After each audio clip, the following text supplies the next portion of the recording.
준비하십시오. 지금부터 당신이 보게 될 것은 지난 수년간 가장 충격적인 폭로 중 하나입니다. 수십 년간 감춰져 있던 문서가 드디어 세상에 드러났습니다. 이 문서는 단순히 한 미국 대통령의 말을 모순되게 하는 것이 아닙니다. 그것은 도널드 트럼프와 제프리 앱스타인, 즉 국제적인 성착취 네트워크를 운영한 유죄 판결을 받은 금융가 사이의 개인적이고 친밀하며 불안한 연결을 직접적으로 드러냅니다. 미국 하원감독위원회는 공식적으로 제프리 앱스타인의 50번째 생일 기념책으로 알려진 자료를 확보했습니다. 그 안에는 한 통의 편지가 있었습니다. 도널드 트럼프가 서명하고 그림까지 넣어 개인적으로 꾸민 메시지였습니다. 바로 그 도널드 트럼프는 수많은 카메라와 마이크 앞에서 이런 것은 결코 작성한 적이 없다고 맹세했던 사람입니다. 그는 언론을 파괴하려는 음모라며 월스트리트 저널을 상대로 수십억 달러의 소송까지 제기했습니다. 그러나 이제는 더 이상 추측이 아닙니다. 더 이상 상충하는 버전도 아닙니다. 편지는 존재합니다. 그것은 앱스타인의 유산에 의해 보존되어 있으며 이미 보도되었던 내용을 입증합니다. 위원회 안에서 문서의 사진이 돌고 있습니다. 그 카드에는 외설적인 그림이 담겨 있었습니다. 서투르게 그려진 벌거벗은 여성의 모습, 그러나 상징으로 가득한 그림, 그리고 그림의 중심, 가장 은밀한 부위에 도널드 트럼프의 서명이 있었습니다. 혼동할 수가 없습니다. 필체, 서명 스타일, 모든 흔적이 트럼프의 특징과 정확히 일치합니다. 그 옆에 쓰인 문장은 더더욱 충격적입니다. 모든 것을 가지는 것 이상의 무언가가 있다, 도널드라는 구절이 있습니다. 이어지는 가상의 대화. 그래, 그렇다. 하지만 그게 뭔지는 말하지 않겠다, 제프리. 메시지는 계속 이어지며 두 사람이 공유하는 멋진 비밀을 암시합니다. 트럼프는 결코 공개되지 않을 것이라고 썼습니다. 편지는 수수께끼 같은 소망으로 끝납니다. 매일이 또 다른 멋진 비밀이 되기를. 여기서 폭발음처럼 울려 퍼지는 질문이 있습니다. 그 비밀은 무엇이었을까? 도널드 트럼프와 제프리 앱스타인을 그렇게까지 결속시켰던 것은 무엇이었을까? 그리고 우리는 그 시점을 무시할 수 없습니다. 편지는 제프리 앱스타인이 이미 성착취 네트워크를 운영하던 시기와 정확히 맞아떨어집니다. 그 시기 그는 호화 저택 전용기 고급 섬에서 젊은 여성을 모집했습니다. 동시에 도널드 트럼프는 공개 인터뷰에서 앱스타인을 멋진 사람, 젊은 여성을 좋아하는 사람이라고 묘사했습니다. 이 모순은 너무도 분명합니다. 트럼프는 대중 앞에서 숨길 것이 없다고 주장했습니다. 두려울 것이 없다고 했습니다. 그러나 사적으로는 개인적인 편지를 보내며 수많은 암시를 남겼습니다. 그 편지의 수신자는 바로 몇 년 뒤 성범죄로 유죄 판결을 받은 앱스타인이었습니다. 편지와 함께 또 다른 자료가 공개되었습니다. 트럼프가 1997년에 출간한 책 귀환의 기술의 사인본. 헌정 문구는 명확합니다. 제프에게 당신은 최고다, 도널드. 반응은 즉각적이었습니다. 감독위원회 위원장인 민주당 소속 로버트 가르시아 의원은 소셜미디어에 이렇게 올렸습니다. 앱스타인의 생일책과 유산에서 나온 추가 문서를 방금 받았다. 곧 더 많은 정보를 공개하겠다. 잠시 뒤 위원회 민주당 측은 그 내용을 직접 공개했습니다. 여기 도널드 트럼프가 앱스타인에게 보낸 생일 카드가 있다. 바로 대통령이 존재하지 않는다고 주장했던 그 편지다. 눈길을 끄는 부분은 공화당이 이 문서를 공개하지 않았다는 사실입니다. 사실을 대중에게 드러내려는 움직임은 전혀 없었습니다. 가르시아가 이끄는 민주당이 이 편지를 세상에 내놓은 것입니다. 이 지점에서 사안은 단순히 외설적인 카드에 국한되지 않습니다. 단순히 그림의 가장 난처한 부분에 남겨진 서명 때문만도 아닙니다. 문제의 핵심은 도널드 트럼프가 어떻게 집요하게 부인하고 왜곡하고 진실을 밝히려는 모든 사람을 공격했는가에 있습니다. 그는 카메라 앞에서 말했습니다. 나는 그런 걸 보낸 적 없다. 나는 그림 따위 그리지 않는다. 나를 믿어라. 그는 법적 대응을 했습니다. 정치적 동맹을 동원했습니다. 무죄라는 내러티브를 지키기 위해 모든 수단을 썼습니다. 이것이 바로 사건을 더 큰 문제로 확장시키는 지점입니다. 우리는 단순히 도덕성의 문제가 아니라 신뢰의 문제를 보고 있습니다. 문서로 입증된 증거 앞에서도 거짓말을 택하는 미국 대통령. 그가 부인하는 동안 다른 정치인들이 개입했습니다. 공화당 소속 마이크 존슨 하원 의원은 그런 편지를 믿는 것은 터무니없다고 주장했습니다. 공화당 상원의원 J.D. 벤스는 이 보도를 완전하고도 철저한 수치라고 불렀습니다. 그들은 모두 구체적인 증거는 결코 존재하지 않을 것이라고 장담했습니다. 그러나 오늘 그 증거는 모두의 눈앞에 놓여 있습니다. 트럼프 카드의 첫 공개 이미지가 세상에 나오자 그의 측근들은 즉시 움직였습니다. 단순히 정치적 동맹을 방어하는 차원이 아니었습니다. 그것은 증거를 불신하게 만들고 언론을 공격하며 여론을 혼란스럽게 하려는 조직적인 작전이었습니다. 인터뷰에서도 즉흥적인 연설에서도 그리고 소셜미디어에서도 반복되는 메시지는 늘 같았습니다. 그 어떤 것도 진짜가 아니다. 그러나 시간이 흐를수록 부정을 지탱하기 어려운 세부 사항들이 드러났습니다. 날짜, 서명, 독립적인 증언이 모두 같은 지점을 가리키고 있었습니다. 이 편지는 고립된 물건이 아니었습니다. 그것은 제프리 앱스타인의 유산에서 서서히 드러나기 시작한 더 큰 문서 집합의 일부였습니다. 그리고 매번 새로운 문서가 확인될 때마다 같은 질문이 떠올랐습니다. 아직 무엇이 더 숨겨져 있을까? 사진, 만남 기록, 사적인 대화의 녹음일 수도 있습니다. 미국 하원 감독위원회가 이미 이 자료에 접근하고 있다는 사실만으로도 트럼프의 공식 버전을 지키려는 이들에게는 공포를 불러일으키고 있었습니다. 결국 단 하나의 편지만으로도 그의 공개 발언을 정면으로 모순시킬 수 있었다면 아직 공개되지 않은 수십 건의 기록은 얼마나 더 무거운 파장을 가져올까요? 절망의 신호는 빠르게 확산되었습니다. 트럼프의 신뢰받는 사절들이 앱스타인의 유산과 관련된 모든 움직임을 추적하기 시작했다는 보도가 나왔습니다. 성매매, 인신매매 혐의로 유죄 판결을 받은 공범 기슬레인 맥스웰의 이름도 다시 뉴스에 오르며 의혹을 더욱 키웠습니다. 마크 협상 끝에 더 완화된 교도소로 이감된 맥스웰은 이제 진실보다 거래가 우위를 차지하는 체스판의 핵심 조각이 되어버렸습니다. 이 사건은 지금까지 거리를 두던 인물들마저 움직이게 만들었습니다. 트럼프의 전기 작가이자 제프리 앱스타인과 여러 차례 인터뷰를 나눴던 마이클 울프가 침묵을 깨고 충격적인 세부 사항을 공개했습니다. 그의 말에 따르면 앱스타인은 종종 트럼프가 젊은 여성들과 난처한 상황에 놓인 사진을 보여주곤 했습니다. 그중 하나는 자세히 묘사되었는데 수영장 옆에서 소녀들과 함께 있는 트럼프의 모습이었으며 그의 옷의 특정한 부분이 웃음을 자아내고 있었다는 것입니다. 울프는 단언했습니다. 그 사진들은 실제로 존재했고 앱스타인은 그것들을 개인 금고 속에 보관했다. 이러한 서사는 폭로의 수준을 완전히 바꿔놓습니다. 이제 단순히 외설적인 생일 카드 문제가 아닙니다. 그것은 시각적, 문서적 기록의 아카이브이며 만약 확인된다면 트럼프와 그의 동맹이 쌓아올린 부정의 네트워크를 완전히 무너뜨릴 수 있는 것입니다. 그리고 여기서 또 하나의 결정적인 질문이 생깁니다. 앱스타인의 금고는 연방수사국에 의해 압수되었다. 그렇다면 그 사진들은 지금 어디에 있는가?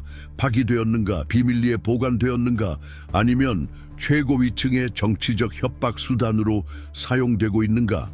이 의문들이 쌓여가는 가운데 앱스타인의 피해자들의 공개 반응은 사건에 새로운 감정적 무게를 더했습니다. 국회의사당 청문회에서 착취 네트워크에서 살아남은 여성들이 트럼프의 내러티브에 정면으로 맞섰습니다. 그중 한 여성은 떨리는 목소리로 이렇게 말했습니다. 이것은 거짓이 아닙니다. 우리는 더 이상 침묵하지 않을 것입니다. 한쪽에서는 트럼프가 모든 것이 정치적 음모라고 주장했고 다른 쪽에서는 실제 피해자들이 수년간 겪은 고통을 입증하는 증거라고 단언했습니다. 폭로가 이어질수록 포위망은 좁혀지고 있습니다. 동시에 의회 안의 불안도 커져가고 있습니다. 민주당 의원들은 로버트 가르시아를 중심으로 더 많은 소환, 더 많은 문서, 더 많은 투명성을 요구하며 압박을 강화하고 있습니다. 반면 공화당 의원들은 몸을 사리며 직접적인 충돌을 피하고 마치 폭풍이 자신들을 덮치지 않고 지나가기를 기다리는 듯 보였습니다. 그러나 이것은 단순한 폭풍이 아닙니다. 그것은 사실, 증거, 증언으로 이루어진 눈사태이며 그 어떤 방어선으로도 막아낼 수 없는 거대한 무게로 밀려오고 있습니다. 뉴욕의 분비는 카페에서, 휴스턴의 시장에서, 중서부의 농촌 공동체에서 이 이야기는 어디에나 퍼져 있습니다. 부모들은 한 대통령이 문서로 확인된 증거를 부정하면서도 여전히 권력을 유지할 수 있는 나라에서 산다는 것이 무엇을 의미하는지 자문합니다. 대학생들은 피해자를 보호하기는커녕 오히려 그들의 신뢰를 공격하는 지도자들의 영향을 토론합니다. 공장 노동자들은 정치가 점점 더 멀리 떨어진 쇼처럼 보이지만 동시에 자신의 삶에 직접적인 영향을 미친다고 휴식 시간마다 이야기합니다. 제프리 앱스타인과 기슬레인 맥스웰의 유죄 판결은 아직도 뚜렷하게 기억됩니다.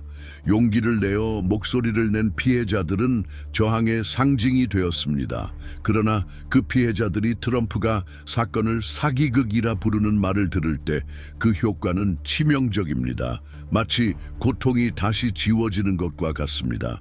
이미 법원에서 인정된 폭력이 권력 게임 속 단순한 수사로 축소되는 듯합니다. 많은 가족들에게 그 메시지는 명확합니다. 심지어 재판을 거쳐 확정된 범죄조차 공직자가 부정할 수 있다면 가장 취약한 사람들을 위해 정의가 보장될 수 있을까? 바로 이 지점에서 보도는 사회의 거울로 바뀝니다. 트럼프의 발언이 이어질수록 불신은 커집니다. 캘리포니아의 라틴계 공동체에서는 어머니들이 학대를 신고할 용기를 잃었다고 말합니다. 우리의 목소리가 발명품으로 치부될까 두렵다. 시카고의 흑인 지역사회 지도자들은 대통령의 발언이 부유하고 권력 있는 남성들에게 내려진 오랜 면책 특권의 역사를 강화한다고 지적합니다. 텍사스의 농촌 지역에서는 농부들이 정치인들이 서로를 보호하는 동안 가족들이 정치적 영향과 무관한 경제적 위기를 홀로 버텨야 한다며 분노합니다. 그러나 또 다른 효과, 아마도 더 깊은 것은 바로 피로감입니다. 보스턴 거리에서 진행된 짧은 인터뷰에서 많은 시민들이 끝없는 스캔들을 더 이상 견딜 수 없다고 말했습니다. 이미 임금은 물가 상승을 따라가지 못하고 주거비는 치솟으며 미래는 불확실합니다. 그들에게 앱스타인 트럼프 스캔들은 멀리 있는 사건이 아니라 보이지 않는 부패를 보여줍니다. 권력자는 언제나 특권적 출구를 얻는 반면 평범한 시민은 줄을 서고 절차를 밟고 관료제에 시달려야 한다는 확신 말입니다. 정치가 현실과 뒤섞일 때 그 영향은 피로를 넘어섭니다. 그것은 미래의 선택을 건드립니다. 부모들은 자녀들이 어떤 지도자를 본보기로 삼을지 걱정합니다. 교사들은 최고 권력층의 사례가 정반대를 가리킬 때 윤리와 책임을 가르치기 얼마나 어려운지 이야기합니다. 미국 남부 전역의 교회에서는 목사들이 설교 중에 신자들이 우리 사회가 옳고 그름을 구분할 능력을 잃은 것 아니냐고 묻는다고 전합니다. 정치적 반향은 즉각적입니다. 집회에서 트럼프 지지자들은 민주당의 음모일 뿐이다 라는 문구를 반복합니다. 그러나 동시에 무소속 유권자와의 인터뷰는 피로감을 드러냅니다. 많은 이들이 이제는 누구를 믿어야 할지 모르겠다고 말합니다. 또 다른 이들은 과거에는 트럼프에게 투표했지만 이제는 공개된 문서의 무게를 무시할 수 없다고 고백합니다. 그들에게는 트럼프의 매번 부인이 민주주의에 새로 생기는 상처입니다. 그 영향은 여론조사뿐만 아니라 다양한 주에서 이어진 비공식적인 대화에서도 나타납니다. 펜실베이니아의 한 식당에서 한군 참전용사는 이렇게 토로했습니다. 나는 이 나라가 진실을 지킨다고 믿으며 목숨을 걸었다. 오늘 나는 심지어 진실조차 흥정될 수 있다는 것을 본다. 플로리다의 한 공원에서 어린 딸을 둔 젊은 어머니는 눈물을 글썽이며 말했습니다. 만약 학대 피해자조차 진지하게 받아들여지지 않는다면 우리에게 무엇이 남는가? 언젠가 내 딸들이 도움이 필요할 때 누가 그 목소리를 들어줄 것인가? 이러한 증언들은 단순히 헤드라인이나 정당 간의 싸움을 넘어서는 인간적 영향을 드러냅니다. 그것은 정치가 사람들의 삶에서 멀어질 때 사회적 신뢰를 가장 깊은 곳에서 어떻게 훼손하는지를 보여줍니다. 이 스캔들의 파급력은 미국에만 국한되지 않습니다. 모든 대륙의 지도자들과 관찰자들은 도널드 트럼프의 정치적 미래가 국경을 넘어서는 문제임을 알고 그의 모든 움직임을 주시하고 있습니다. 그는 권력, 영향력 그리고 내러티브를 둘러싼 세계적 분쟁의 상징이 되었습니다. 그리고 바로 이 지점에서 가장 큰 심각성이 드러납니다. 국제 정치를 좌우할 수 있는 인물들이 이런 규모의 논란에 휘말릴 때 민주주의 자체의 안정성이 시험대에 오르는 것입니다. 하지만 한 대통령이 거짓말을 하고 정보를 조작하며 증거를 은폐한 혐의를 받으면서도 여전히 대규모 정치 운동을 통제할 수 있다면 그 실제적인 세계적 영향은 무엇일까요? 동시에 두려움과 존경, 내부 분열을 동시에 불러일으키는 지도자들이 다른 강대국을 이끄는 현상을 우리는 어떻게 해석해야 할까요? 도널드 트럼프의 궤적은 결코 고립적으로 분석될 수 없습니다. 그것은 시진핑과 같은 이름들을 포함한 글로벌 내러티브의 경쟁과 연결되어 있으며 전례 없는 긴장과 경쟁으로 이루어진 역사적 세기인 21세기를 형성하고 있습니다. 이 맥락에서 우리는 깊이 성찰해야 합니다. 도널드 트럼프와 제프리 앱스타인을 둘러싼 사건은 단순히 도덕적 스캔들이나 개인적 성격의 결함 문제가 아닙니다. 그것은 법 위에 서려는 지도자들 앞에서 민주주의 제도가 얼마나 취약한지에 대한 경고입니다. 거짓말이 일상이 될 때 사회 전체는 끊임없는 의심 상태로 끌려갑니다. 그리고 의심이 진실을 대체할 때 민주주의 붕괴의 위험은 추상적 개념이 아니라 눈앞의 현실이 됩니다. 그러나 동시에 중요한 교훈이 떠오릅니다. 저항은 가능합니다. 이번 스캔들의 일부를 드러낸 편지가 발견될 수 있었던 이유는 의원들이 진실을 향한 추구를 멈추지 않았기 때문입니다. 언론인들, 활동가들, 깨어있는 시민들이 공식 내러티브를 무비판적으로 받아들이지 않고 논쟁을 이어갔습니다. 이 끈질김이 바로 민주주의의 토대입니다. 진실은 늦춰질 수는 있어도 결코 영원히 숨겨질 수는 없습니다. 이러한 배경에서 우리 시청자 여러분께 특별한 초대를 드립니다. 도널드 트럼프와 시진핑 같은 지도자들이 국제 정치를 어떻게 형성하는지 깊이 이해하고 싶으시다면 저희가 준비한 독점 이북을 확인하시기 바랍니다. 이 자료는 단순히 개인적 삶을 다루는 것이 아닙니다. 그것은 전략적 결정이 국제 동맹을 어떻게 바꾸고 경제에 어떤 영향을 미치며 민주주의의 건강에 어떤 흔적을 남기는지 분석합니다. 이 북은 이 영상의 고정 댓글에서 확인하실 수 있으며 지도자들이 어떻게 지구의 미래를 만들어가는지 이해를 넓힐 수 있는 자료가 될 것입니다. 이 보도의 끝은 결코 종착점이 아닙니다.